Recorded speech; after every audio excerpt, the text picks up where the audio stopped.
वो भक्त आज भीमसेन एकादशी है। आज निर्जला एकादशी है। जो भक्त नहीं करते हैं 12 महीने की एकादशी, उसको आज अगर व्रत कर ले निर्जला एकादशी का तो उसको 12 महीने की एकादशी का पुण्य प्राप्त होता है। आज भगवान के भोग लगाया जाता है मौसमी फल। जय भगवान जी की कथा सुनते हैं और एकादशी की कथा।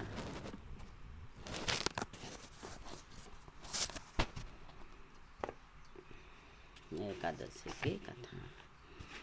निर्जला भीमसेन व्यास जी से कहने लगे कि हे पितामह, भ्राता युधिष्ठिर, माता कुंती, द्रौपदी, अर्जुन, नकुल और सहदेव आदि सभी एकादशी का व्रत करते हैं और मेरे को भी कहते हैं करने के, परंतु महाराज मैं तो इस व्रत को नहीं कर सकता, क्योंकि मैं भूखा नहीं रह सकता हूँ, पान भोजन के बिना नहीं रह सकता। इस पर व्यास जी कहने लगे कि भीमसेन, यदि तुम नरक को, बुराई और स्वर्ग को अच्छा समझते हो तो प्रति माह एकादशी का व्रत करना चाहिए और अन्न मत खाया करो।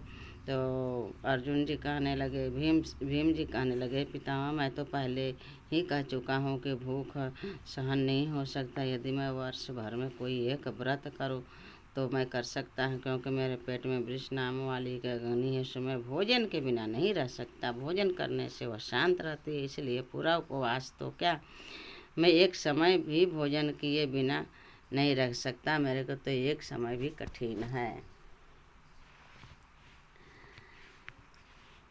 अतः आप मुझे कोई ऐसा व्रत बताइए कि वर्ष में केवल एक बार ही करना पड़े और मुझको स्वर्ग की प्राप्ति हो जाए। श्री व्यास जी कहने लगे कि हे पुत्र, बड़े बड़े ऋषियों ने बहुत शास्त्र आदि बनाए हैं, जिसके बिना धन थोड़े परिश्रम से ही स्वर्ग की प्राप्ति हो सकती है। इसी प्रकार शास्त्रों में 2 पक्षों की एकादशी एक व्रत मुक्ति के लिए लिखा है। श्री व्यास जी कहने लगे।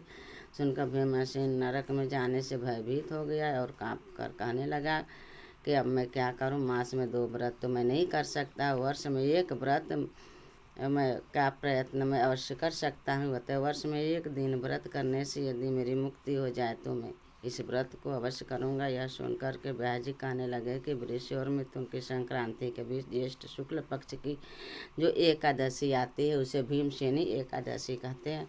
निर्जला रहकर तुम एकादशी का व्रत करो। इस एकादशी के व्रत से स्नान आचमन के सिवा जल वर्जित है। आचमन से 6 मास से अधिक जल नहीं लेना चाहिए, अन्यथा यह व्रत टूट जाएगा। भोजन भी नहीं करना चाहिए। यदि एकादशी को सूर्योदय से लेकर द्वादशी के सूर्योदय तक सारे व्रत एकादशियों के व्रत का फल आपको प्राप्त होगा। द्वादशी को सूर्योदय से पहले उठकर स्नान आदि करके ब्राह्मणों को दान देने के पश्चात भूख और तत्पात ब्राह्मणों को भोजन करा कर फिर भोजन कर लेना चाहिए।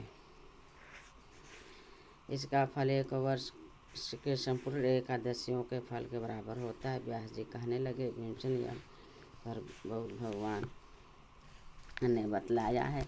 इस एकादशी का पुण्य समस्त तीर्थोदानों से अधिक है। केवल एक दिन मनुष्य निर्जला रहने से पापों से मुक्त हो जाता है। जो मनुष्य निर्जला एकादशी व्रत करता है उसके मृत्यु समय यमदूत आकर नहीं गिरते। भगवान के पार्षद उसको पुष्प विमान में बिठाकर स्वर्ग को ले जाते हैं। संसार में सबसे श्रेष्ठ निर्जला एकादशी है, इसलिए यत्न के साथ इस व्रत को करना चाहिए। इस दिन ओम नमो भगवते वासुदेवाय का मंत्र उच्चारण करना चाहिए और दान करना चाहिए। इस प्रकार के आज्ञानुसार भीमसेन इस व्रत को किया। इसलिए इस एकादशी का नाम भीमसेनी एकादशी या पांडव एकादशी कहा जाता है। और भगवान को पूजन करके यह प्रार्थना करें कि भगवान, आज मैं निर्जला का व्रत रखा हूँ, भोजन नहीं करूँगा, इस व्रत को श्रद्धापूर्वक करूँगा, तो आपकी कृपा से सब पाप नष्ट हो जाए। इस दिन से भरा हुआ घड़ा वस्त्र से ढककर दान करना चाहिए। जो मनुष्य व्रत को करते हैं उनके करोड़ों सोने फल का वो फल मिलता है, और जो इस दिन अज्ञाति करते हैं फल उनसे भी किया जाता है, इसलिए एकादशी को मनुष्य विष्णुलोक को प्राप्त होता है। जो मनुष्य इस दिन अन्न खाते हैं वह चंडाल के समान होते हैं, अंत में नरक को जाते हैं। जिसने निर्जला एकादशी का व्रत किया है वह चाहे ब्रह्महत्या, मद्यपान करते हो, चोरी करता हो, गुरु से के साथ द्वेष करने वाले हो, मगर संसार में इस व्रत को करने से स्वर्ग को ही जाता है। हे कुंती पुत्र, जो पुरुष या स्त्री श्रद्धापूर्वक इस व्रत को करते हैं उनको अग्रलिखित कर्म करने चाहिए। प्रथम भगवान का पूजन, फिर गोदान, ब्राह्मणों को मिष्ठान दक्षिणा देनी चाहिए, जल से भरे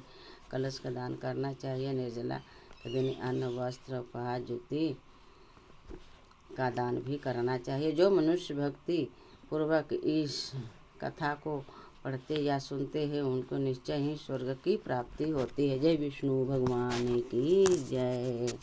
एकादशी मैया की जय।